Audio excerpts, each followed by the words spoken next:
Hello students, कैसे हैं आप लोग। मैं ठीक हूँ। तो बच्चों, बहुत सारे बच्चों को दिक्कत है, तो मैं बहुत जल्दी क्विक रिवीजन लेकर आया हूँ। क्विक रिवीजन लेके आया हूँ, नॉट फॉर प्रॉफिट ऑर्गेनाइजेशन। बहुत बच्चों की क्वेरी थी कि सर एक बार फटाफट से 5 या 10 मिनट में एक बार क्विक रिवीजन करा दीजिए। तो आइए बेटे, विदाउट वेस्टिंग टाइम स्टार्ट करते एनपीओ। एनपीओ में पहले ब्रॉडली बता देता हूँ हम लोगों ने क्या पढ़ा था। हम लोगों ने पढ़ा था एक receipt and payment account. Receipt and payment account एक तरह का कैश अकाउंट था।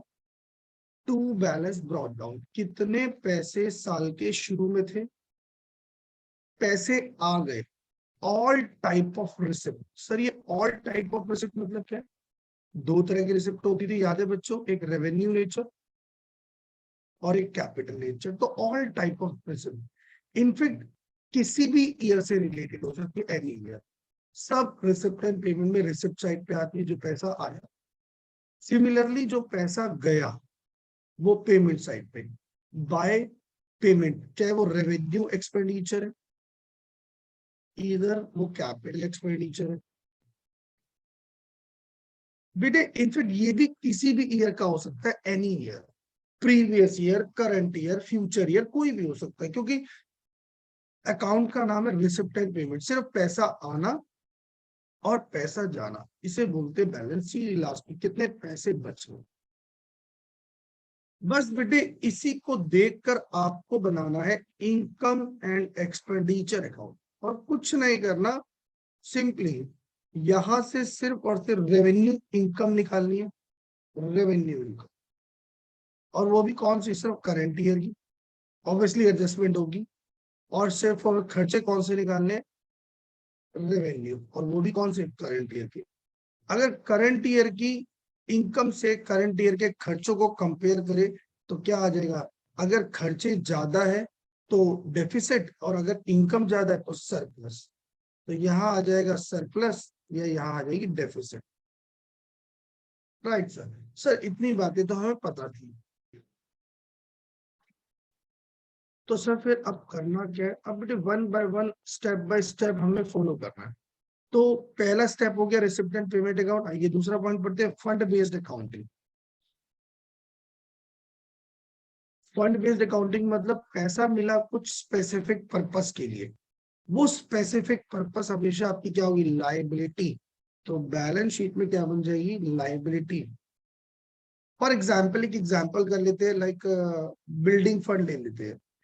आपको, आपने बिल्डिंग फंड बनाया हो, यार मेरी क्लासेस में मैंने बोलता गुल्लक। आपने बिल्डिंग के लिए गुल्लक बनाई हुई है।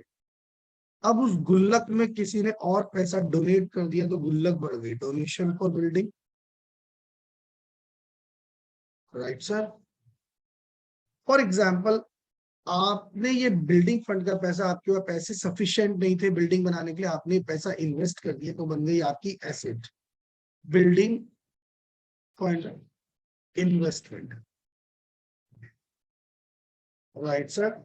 तो सर इस बिल्डिंग फंड इन्वेस्टमेंट पर क्या हो सकता है? तो बिल्डिंग फंड इन्वेस्टमेंट पे जो इनकम आएगी वो भी किसकी इनकम होगी? गुल्लक की। वो हेल्प करेगी बिल्डिंग को बनाने में। तो interest on building fund investment. बहुत बार बच्चे कंफ्यूज हो जाते हैं, तो यहाँ पर बेटा टोटल इंटरेस्ट आता है, टोटल, यानी जो आपको मिल गया और जो आपको इस साल का नहीं मिला। सर जो नहीं मिला, हाँ टोटल आएगा, और जो नहीं मिला वो आपकी एसेट भी बन जाएगा जिसका नाम हो जाएगा एक्रूड इंटरेस्ट। फॉर एग्जाम्पल आपने बिल्डिंग बनाने के लिए कुछ कंस्ट्रक्शन एक्सपेंसेस कर दिए, तो आपकी गुल्लक कम हो जाएगी, कंस्ट्रक्शन एक्सपेंसेस। लेकिन जितने की आपने कंस्ट्रक्शन की टेक्निकली, तो वो भी तो आपकी एसेट क्रिएट हो गई। उसको बोलेंगे capital work in progress. Capital work in progress, जो कंस्ट्रक्शन एक्सपेंसेस होते हैं ना, उसको बोलेंगे capital work in progress. I hope ये बात आपको समझ में आ गई है। थोड़ा और आगे बढ़ते, इसके बाद हमने डिस्कस किया था कंज्यूमेबल आइटम के बारे में। कंज्यूमेबल आइटम, कंज्यूमेबल आइटम क्या होते हैं? जैसे मेडिसिन, स्टेशनरी, पोस्टेज, कोई इक्विपमेंट, एक्सेट्रा, बहुत सारी चीजें होती हैं। भाई बहुत क्लियर है। मैंने अगर मान लेते शुरू में मेरे पास 10,000 रुपए की मेडिसिन थी,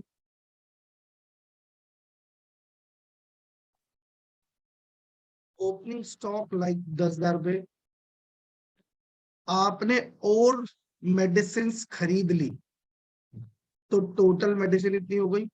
आखिरी में जो बच गई, आखिरी में जो बच गई वो आपकी क्या हो गई, माइनस हो गई। तो क्या निकल कर आ गया, कंज्यूम। ये आपकी कंज्यूम हो गई, जो इनकम एंड एक्सपेंडिचर अकाउंट में क्या हो जाती थी, डेबिट। Right sir. सर इसमें और भी तो एडजस्टमेंट दी होती थी। मैंने कहा हाँ, ये तो आपको करना ही है। अगर मान लो और भी एडजस्टमेंट इसमें आ गई तो मैंने आपको बिना अकाउंट के समझाया था, जैसे ओपनिंग स्टॉक प्लस परचेज। अच्छा, ये कौन सी परचेज होती है, ये होती है cash purchase minus closing stock. Sir cash क्यों होती है, क्योंकि अगला पॉइंट है closing creditor minus opening creditor, क्योंकि इन दोनों का डिफरेंस निकल करके आ जाता है क्रेडिट परचेज। तो सर अगर क्रेडिट परचेज दी हो तो इनका रेलिवेंस जीरो हो जाएगा। अगर क्रेडिट परचेज गिवन होगी तो आप इनको कंसीडर नहीं करोगे। और आपने जो इस साल पेमेंट की है, आपने जो इस साल पेमेंट की है, अगर मान लेते इस पेमेंट में कोई पिछले साल की पेमेंट कर दी वो माइनस, आपने इस साल की पेमेंट नहीं की प्लस, अगर मान लेते आपने लास्ट ईयर एडवांस पे किया था इस साल के लिए प्लस, आपने इस साल एडवांस पेमेंट किया अगले साल के लिए माइनस। इसमें कोई लंबा चौड़ा नहीं है काम। तो ये कंज्यूम निकल कर आ गया, यानी जो डेबिट हो जाएगा इनकम एंड एक्सपेंडिचर में। हाँ, अगर इन केस क्वेश्चन में मैंने दोबारा बोल देता हूँ क्रेडिट परचेज गिवन होगी तो ओपनिंग और क्रेडिटर इग्नोर कर देंगे आप। और हाँ, सिर्फ क्वेश्चन में परचेज दी होगी तो हम एज्यूम कर लेंगे कि वो क्रेडिट परचेज है, तो भी हम क्रेडिटर्स को क्या कर देंगे, इग्नोर कर देंगे। अगले पॉइंट पर मूव कर जाते हैं। अगला पॉइंट था हमारा सब्सक्रिप्शन। हाँ जी, बहुत बच्चों का डाउट है, आई नो बहुत बच्चों का डाउट है। जैसे हमें जो सब्सक्रिप्शन रिसीव, हमें चेक करना है इस सब्सक्रिप्शन में अगर कोई प्रीवियस ईयर का मिल गया, प्रीवियस ईयर का कुछ रिसीव हो गया, तो वो इस बार की इनकम नहीं है, माइनस। अगर आपको इस सब्सक्रिप्शन में एडवांस मिल गया फॉर नेक्स्ट ईयर, तो वो भी हमारी इस बार की इनकम नहीं है। लेकिन अगर इस साल आपको सब्सक्रिप्शन नहीं मिला तो वो इस बार की इनकम है प्लस। और आपको इस बार जो सब्सक्रिप्शन पिछले साल ही मिल गया था, यानी इस साल का सब्सक्रिप्शन पिछले साल मिल गया था, यानी लास्ट ईयर क्या मिला था आपको, एडवांस, तो वो कब की इनकम है, इस बार की। तो इस बार में क्या हो जाएगी, प्लस। कंफ्यूजन कहां पर होती है, कंफ्यूजन होती है फॉर द ईयर और एंड फॉर।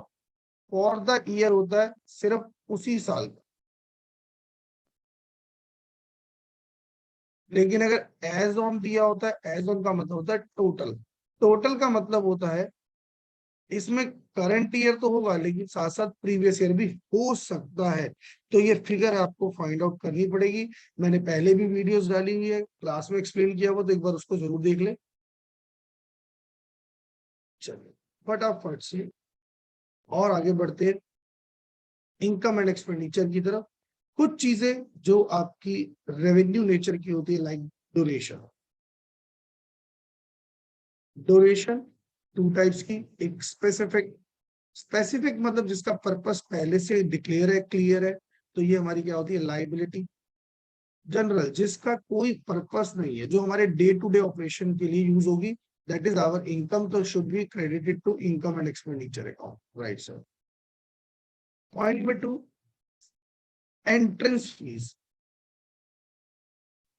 एंट्रेंस फीस हमारी वैसे regular income, it is income and expenditure credit, but अगर कुछ क्वेश्चन बोल दे कि कैपिटलाइज्ड करना है, तो बेटे उसको कैपिटलाइज्ड कर देना और उसे कहाँ दिखा देना, लाइबिलिटी में दिखा देना।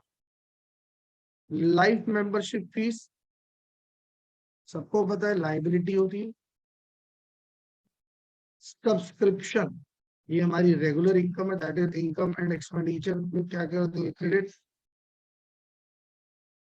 सेल ऑफ, रद्दी, रद्दी समझते हो आप, ओल्ड न्यूज़पेपर, ये भी हमारी क्या है, इनकम है। तो इनकम एंड एक्सपेंडिचर में चला जाएगा क्रेडिट, ऑब्वियसली इनकम है तो क्रेडिट 6। उसके बाद अगर मैं बात करूं लाइक लेगेसी, वैसे किताबों में लेगेसी दो तरह की दी हुई है, एक स्पेसिफिक और एक जर्नल। अगर स्पेसिफिक है तो लाइबिलिटी है, और अगर जर्नल है तो इनकम है। सर अगर मान लो कोई फिक्स एसेट्स आ जाए तो, फिक्स एसेट्स, हाँ, लाइक अगर कोई फिक्स एसेट्स आ जाए तो बेटर है एक अकाउंट के थ्रू समझा देता हूँ, कोई फिक्स एसेट्स अकाउंट। हाँ, कैश फ्लो में भी पढ़ा है आपने, don't worry. For example to balance BD and by balance BD. Asset बढ़ती है, डेबिट घटती है, क्रेडिट घट गई क्योंकि उस पर डेप्रिसिएशन लग गया, घट गई क्योंकि हमने बेच दी, बेचने से हो सकता है लॉस हो जाए। अब यहाँ P&L तो बनता नहीं है, तो इनकम एंड एक्सपेंडिचर यानी लॉस, और अगर प्रॉफिट या गेन हो गया तो इनकम एंड एक्सपेंडिचर गेन, और यहाँ क्या निकल जाएगी, परचेज। Right sir. बेटे ओपनिंग फिक्स एसेट्स का बैलेंस डेफिनेटली ओपनिंग एसेट है, यानी बैलेंस शीट में जाएगी, ये क्लोजिंग बैलेंस शीट में जाएगा। डेप्रिसिएशन आपका एक रेवेन्यू एक्सपेंडिचर है, ये जाएगा इनकम एंड एक्सपेंडिचर अकाउंट में, डेबिट खर्चा है। सेल हो गई तो ये सेल हमारी कैपिटल नेचर की है, तो इनकम एंड एक्सपेंडिचर में तो नहीं जाएगी, ये रिसिप्ट में चली जाएगी, यानी पैसा आ गया रिसिप्ट में। अब आपको लॉस हो गया तो लॉस तो लिखा ही इनकम एंड एक्सपेंडिचर में, डेबिट हो जाएगा। प्रॉफिट हो गया तो क्रेडिट हो जाएगा।